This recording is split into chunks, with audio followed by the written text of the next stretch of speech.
jemaah sekalian, untuk tata cara salat Idul Adha kita sudah maklum. Diawali dengan niat sholli sunatan li'idil adha raka'ataini ma'muman lillahi ta'ala, atau dengan bahasa kita sendiri, niat saya salat sunnah Idul Adha 2 rakaat makmum karena Allah. Setelah itu takbiratul ihram. Lalu kita membaca doa iftitah seperti biasa. Selesai doa iftitah, di rakaat pertama membaca takbir 7 kali. Di rakaat kedua membaca takbir 5 kali. Di antara takbir, sela-sela takbir tersebut membaca subhanallah walhamdulillah wala ilaha illallah wallahu akbar.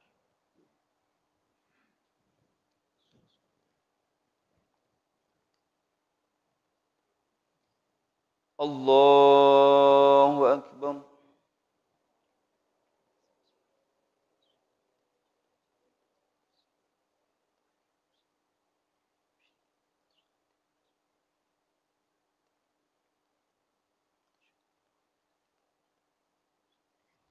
Allahu akbar.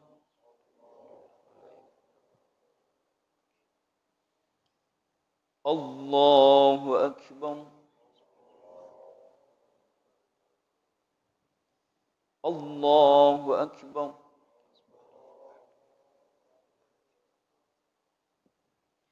Allahu akbar.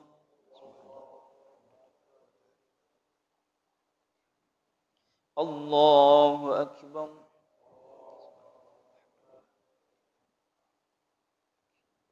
Allahu akbar.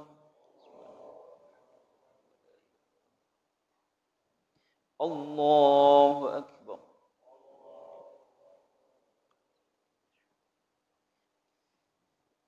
Bismillahirrahmanirrahim. Alhamdulillahi rabbil alamin. Ar-Rahmanir Rahim.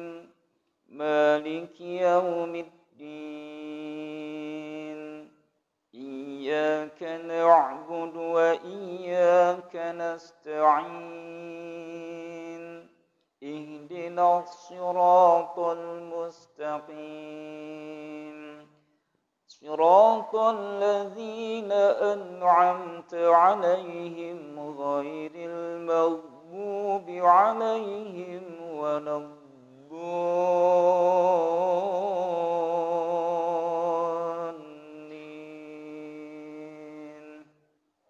آمين.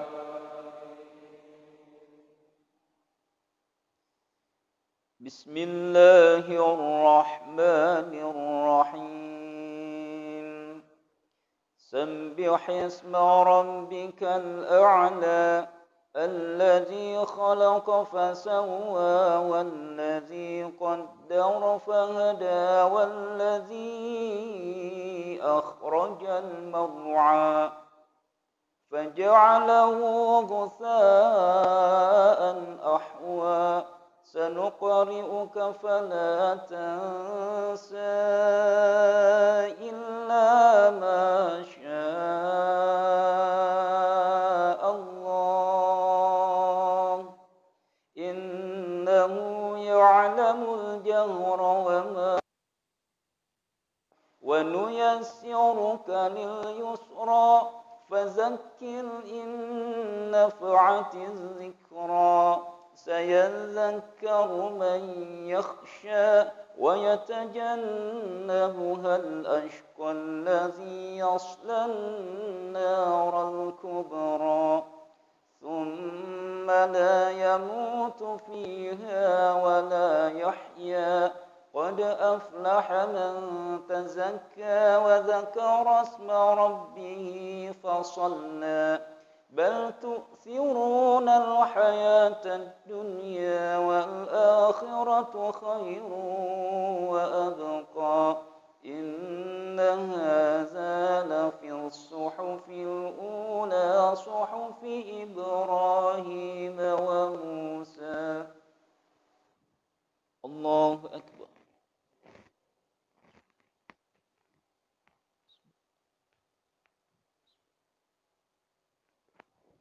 سمع الله لمن حمده.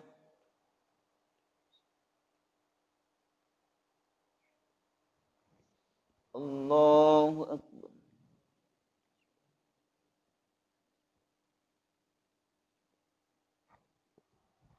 الله أكبر.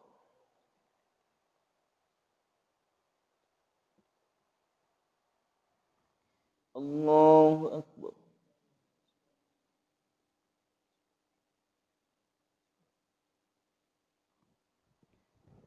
الله أكبر. الله أكبر.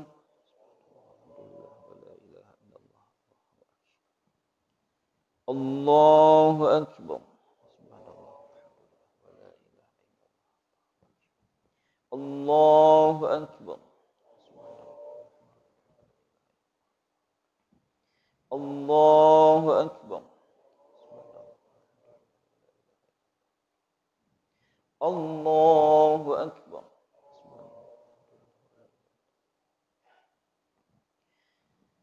بسم الله الرحمن الرحيم. الحمد لله رب العالمين. الرحمن الرحيم. مالك يوم الدين. إياك نعبد وإياك نستعين. اهدنا الصراط المستقيم. صراط الذين أنعمت عليهم غير المغضوب عليهم ولا الضالين.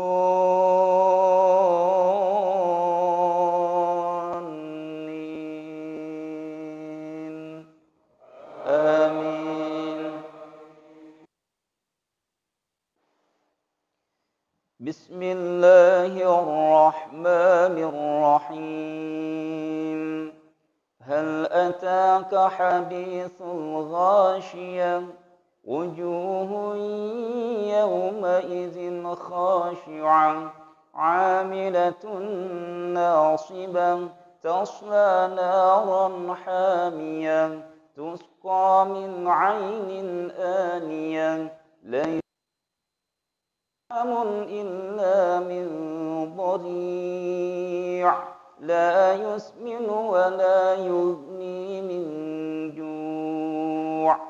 وجوه يومئذ ناعمة لسعيها راضية في جنة عالية لا تسمع فيها لاغية فيها عين جارية فيها سرر مرفوعة وأكواب موضوعة ونمارق مصفوفة وزرابي مبثوثة.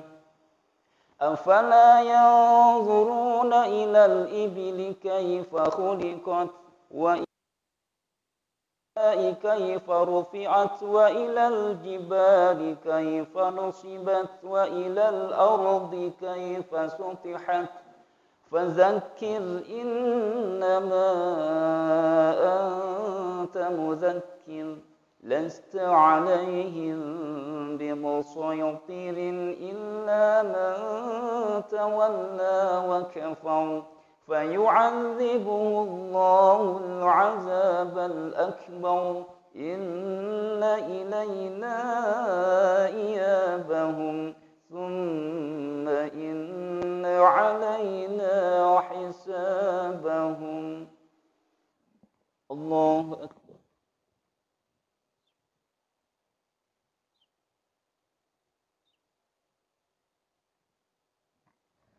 سمع الله لمن حمده.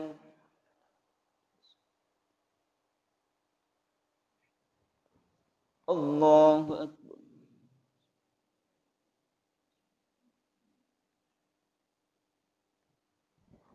الله أكبر.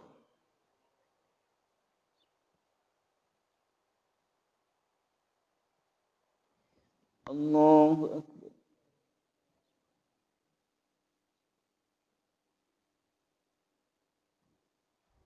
Allahu Akbar.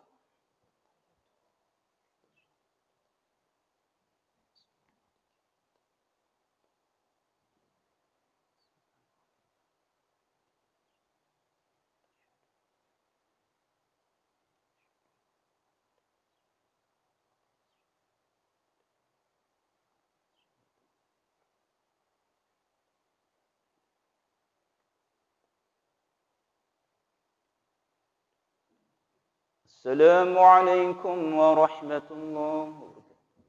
السلام عليكم.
Assalamualaikum warahmatullahi wabarakatuh. Allahu akbar, Allahu akbar, Allahu akbar. Allahu akbar, Allahu akbar, Allahu akbar. Allahu akbar, Allahu akbar, Allahu akbar. Allahu akbar kabira walhamdulillahi katsira wa subhanallahi bukratan wa asila. لا إله إلا الله وحده صدق وعده ونصر عبده وأعز جوده وهزم الأحزاب وحده. لا إله إلا الله والله أكبر. الله أكبر ولله الحمد. الحمد لله رب العالمين والعاقبة للمتقين ولا عدوان إلا على الظالمين. أشهد أن لا إله إلا الله وحده لا شريك له رب العالمين وإله المرسلين وأشهد أن محمدا عبده ورسوله المبعوث بالكتاب المبين والصلاة والسلام على حبيبنا وشافعنا محمد سيد المرسلين وإمام المهتدين وعلى آله وأصحابه أجمعين أما بعد فيا أيها المسلمون أوصيكم وإياي بتقوى الله فقد فاز المتقون وقال الله تعالى في كتابه الكريم أعوذ بالله السميع العليم من الشيطان الرجيم بسم الله الرحمن الرحيم يا أيها الذين آمنوا اتقوا الله حق تقاته ولا تموتن إلا وأنتم مسلمون وقال أيضا بسم الله الرحمن الرحيم إنا أعطيناك الكوثر فصل لربك وانحر إن شانئك هو الأبتر الله أكبر الله أكبر الله أكبر ولله الحمد. Segala puji hanya milik Allah. Salawat dan salam semoga sampai kepada habibana wa syafi'ana wa maulana Muhammadan sallallahu alaihi wasallam, kepada para keluarga, para sahabat, tabi'in, atba'ut tabi'in, sehingga salawat salam sampai kepada kita semuanya. Bertakwalah pada Allah Subhanahu wa taala dengan sebenar-benarnya takwa. Karena tidak ada sebaik-baiknya bekal ketika kita menghadap Allah Subhanahu wa taala kecuali bekal keimanan dan ketakwaan kita kepada Allah Subhanahu wa taala. Jemaah yang semoga dimuliakan Allah, sejak terbenamnya matahari tadi malam, maka bergemalah takbir di seluruh pelosok dunia ini. Allahu Akbar, Allahu Akbar, Allahu Akbar, la ilaha illallah, Allahu Akbar, walillahil hamd. Ketika dikumandangkan Allahu Akbar, Allah Maha Besar, maka selain Allah adalah kecil. Ketika mengumandangkan Allahu Akbar, maka pangkat dan jabatan adalah kecil, harta adalah kecil, apapun yang ada di dunia ini adalah kecil, termasuk virus corona itu kecil, yang besar hanya Allah Subhanahu wa taala. La ilaha illallah, tidak ada Tuhan yang berhak disembah kecuali Allah Subhanahu wa taala. Kita hanya menyembah kepada Allah karena Dialah sang penyelesai solusi semua urusan kita.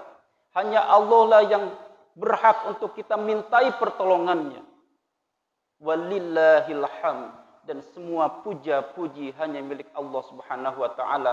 Kita tidak berhak untuk meminta pujian dari makhluk. Hanya Allah lah yang berhak kita puji.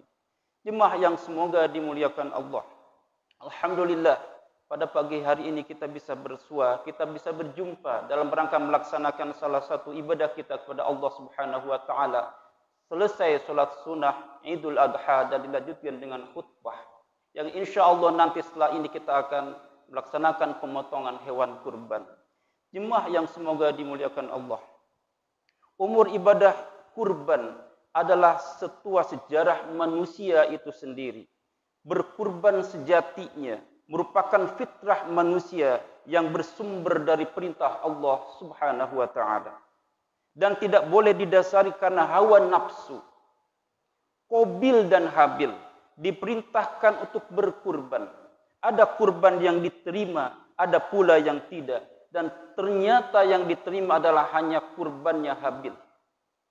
Karena kurbannya Qabil tidak didasari oleh iman pada Allah, tetapi didasari karena hasud kepada saudaranya sendiri.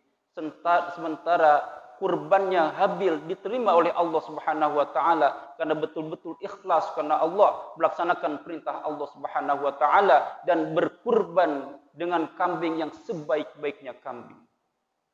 Generasi selanjutnya, Nabi Ibrahim juga berkurban. Bahkan perintah Allah datang melalui mimpi bahwa ia menyembelih putranya Ismail. Ada bingung, ada sedih, karena akan kehilangan buah hati yang telah lama dinanti. Namun keputusan harus segera diambil. Hati diteguhkan dan dilapangkan, niat dan tekad dipulatkan. Sebagaimana firman Allah Subhanahu wa taala, "Falamma balagha ma'ahu as-sa'ya qala ya bunayya inni ara fil manam anni adbahuka fanzur madza tara." Qala ya abati if'al ma tu'mar satajiduni insyaallahu minas sabirin. Jemaah yang semoga dimuliakan Allah, di dalam ayat ini luar biasa. Falamma balagha ma'u sa'ya, maka tatkala anak itu telah sampai pada umur yang sanggup. Dalam sebuah riwayat sampai umur 7 tahun. Ibrahim berkata, qala ya bunayya inni ara fil manam, wahai anakku, sesungguhnya aku melihat dalam mimpi, azbahuka anni azbahuka, sesungguhnya aku menyembelihmu. Nabi Ibrahim sebelum melaksanakan perintah Allah maka mensosialisasikan dulu, mengajak diskusi dulu kepada putranya. Maka maza tara, apa pendapatmu? Kata Ibrahim kepada Ismail. Qala ya abati fa'al ma tu'mar. Wahai ayahku, kerjakanlah apa yang diperintahkan kepadamu. Satajiduni insyaallahu minas sabirin. Insyaallah kamu akan mendapati aku termasuk orang-orang yang sabar. Nabi Ibrahim pun bermusyawarah dengan Ismail. Sang anak menyambut niat ayahnya. Wahai ayahku, kerjakan apa saja perintah Allah Subhanahu wa taala. Engkau akan menemukanku sebagai orang yang sabar. Kesabaran dan keteguhan kedua manusia tersebut diuji cukup berat. Bahkan dalam perjalanan menuju tempat penyembelihan, iblis laknatullah turut menggoda agar niat dibatalkan, agar kurban diurungkan, agar Ismail diselamatkan karena perintah tidak rasional, tidak humanis, melanggar hak asasi manusia. Namun niat keduanya atas izin Allah Subhanahu wa taala justru semakin kuat. Yakin akan kebesaran Allah, yakin akan keadilan Allah. Anak hanya titipan, hidup hanya sementara. Iblis pun menggoda. Penggoda tersebut dilempari batu. Bukan hanya sekali, tapi sampai 3 kali. Kejadian monumental ini dikenang dan diabadikan sebagai ibadah. Lempar jumroh sebanyak 3 kali. Jumratul ula, jumratul wusta, dan jumratul aqabah. Keduanya pun berserah. Pisau ditajamkan. Pelipis sang anak diletakkan di atas landasan. Nabi Ibrahim berusaha menahan segala kasih sayang. Berikut berbagai memorinya bersama sang anak. Sang anak pun demikian. Karena niat dan tekad sudah belat. Kata pamitan pun diucapkan dengan teguh. Usul agar pisaunya tidak dihadapkan ke arahnya. Agar ia tidak takut dan kuat jiwanya. Agar mukanya dihadapkan ke landasan sembelihan. Agar tekad ayahnya tidak melemah dan sanggup mengayunkan pisau. Keteguhan dan kepasrahan tersebut diabadikan di dalam Al-Quran sebagai kepasrahan tingkat tinggi dan prima. Taat kepada perintah meski di luar nalar pikiran manusia. Karena yang memerintahkan adalah Rabb-Nya sekaligus ilahnya, Allah Subhanahu wa taala. Saat tangan dikuatkan untuk mengayunkan pisau, bersamaan dengan dirasakan leher anak yang akan dipotong. Pisau yang tajam meluncur, kuat, pasti dan disegerakan agar Ismail tidak menderita. Tapi jemaah yang semoga dimuliakan Allah, yang bersuara adalah kibas, yakni sejenis kambing yang cukup besar dan mengucur pula darahnya, yang saat itu pula terdengar, wahai Ibrahim, engkau telah membenarkan perintah. Demikianlah kami memberikan ganjaran mengganti Ismail dengan kambing bagi orang-orang yang berbuat kebaikan. Di dalam Al-Quran, kata Allah Subhanahu wa taala, "Falamma aslama wa tallahu lil jabin wa nadainahu ayya Ibrahim qad saddaqta ar-ru'ya inna kadzalika najzil muhsinin inna hadza lahuwal bala'ul mubin wa fadainahu bi dhibhin 'adzim." Tatkala keduanya telah berserah diri dan Ibrahim membaringkan anaknya atas pelipisnya, nyatalah kesabaran keduanya. Dan kami panggillah dia, wahai Ibrahim, sesungguhnya kamu telah membenarkan mimpi itu. Sesungguhnya demikianlah kami memberi balasan kepada orang-orang yang berbuat baik. Sesungguhnya ini benar-benar suatu ujian yang nyata. Dan kami tebus anak itu dengan seekor sembelihan yang besar. Allahu Akbar, Allahu Akbar, Allahu Akbar, walillahil hamd.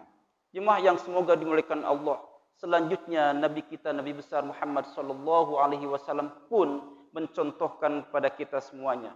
Dalam sebuah hadis dikatakan, duha Rasulullah sallallahu alaihi wasallam bikabshaini amlahaini aqranaini qala wa ra'aituhu yadbahuhuma biyadihi wa ra'aitu dhadi'an qadamahu ala sifahihima qala wa samma wa kabbara. Duha Rasulullah sallallahu alaihi wasallam. Rasulullah sallallahu alaihi wasallam berkurban bikabshaini dengan dua kibas. Amlahaini yang putih keduanya, aqranaini yang sudah keluar tanduknya. Qala, lalu berkata Anas, wa ra'aituhu yadbahuhuma biyadihi. Aku melihat Rasulullah sallallahu alaihi wasallam memotong hewan kurbannya biyadihi dengan tangannya sendiri.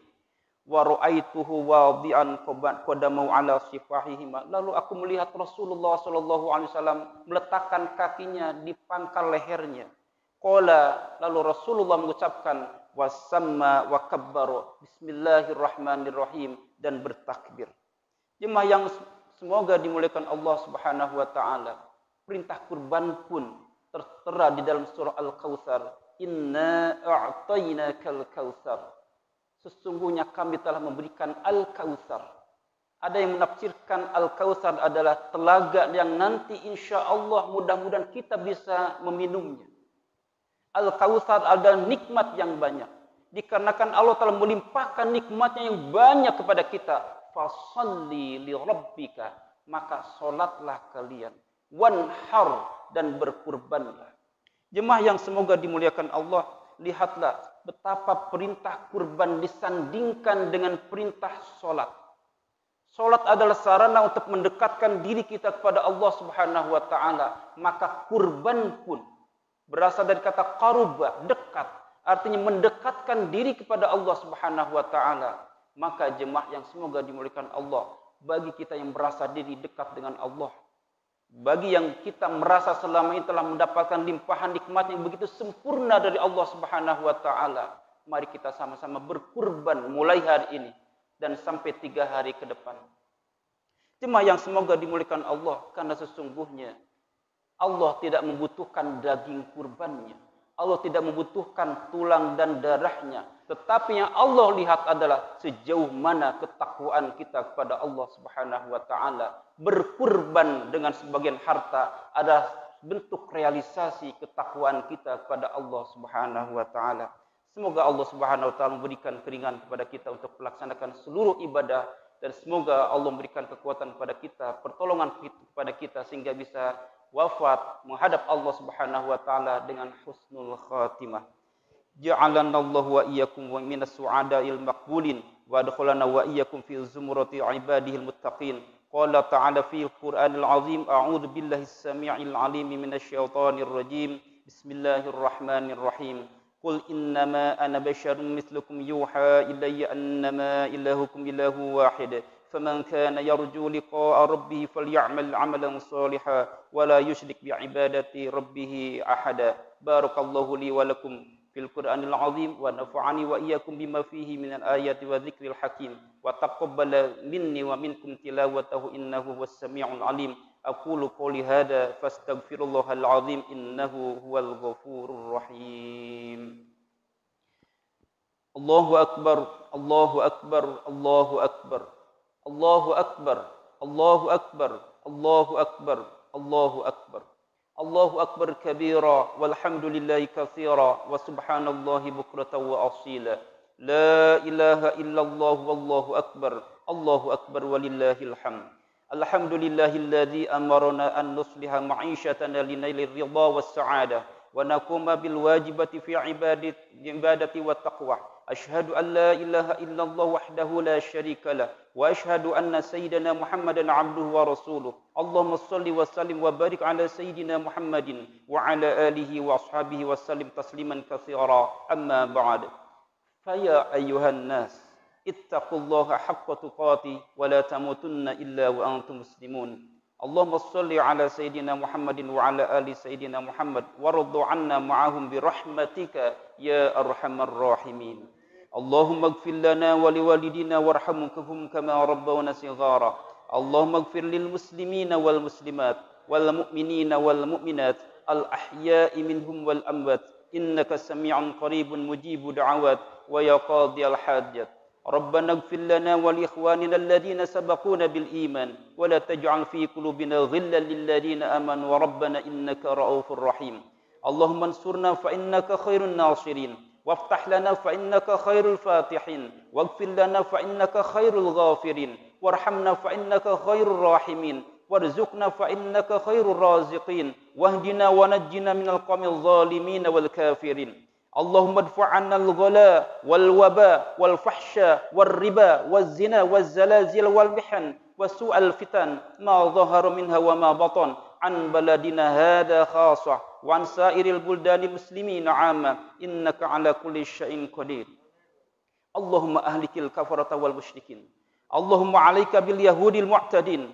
الذين قتلوا إخواننا المسلمين في فلسطين اللهم عليك بهم فإنهم لا يعجزونك اللهم شتت شملهم وفرق جمعهم واجعل دائرة عليهم اللهم أنزل عليهم وعلى من عاونهم بأسك الذي لا يرد عن القوم الظالمين اللهم أعز الإسلام والمسلمين اللهم انصر إخواننا المسلمين والمجاهدين في فلسطين اللهم أنجي إخواننا المسلمين المستضعفين في فلسطين اللهم الطف بهم وارحمهم وأخرجهم من الضيق والحصار اللهم تقبل منهم الشهداء واشف منهم المرضى والجرحى ربنا آتنا في الدنيا حسنة وفي الآخرة حسنة وقنا عذاب النار سبحان ربك رب العزة عما يصفون والسلام على المرسلين والحمد لله رب العالمين عباد الله إن الله يأمركم بالعدل والإحسان وإيتاء ذي القربى وينهى عن الفحشاء والمنكر والبغي يعظكم لعلكم تذكرون واذكروا الله العظيم يذكركم واشكروه على نعمه يزدكم ولذكر الله أكبر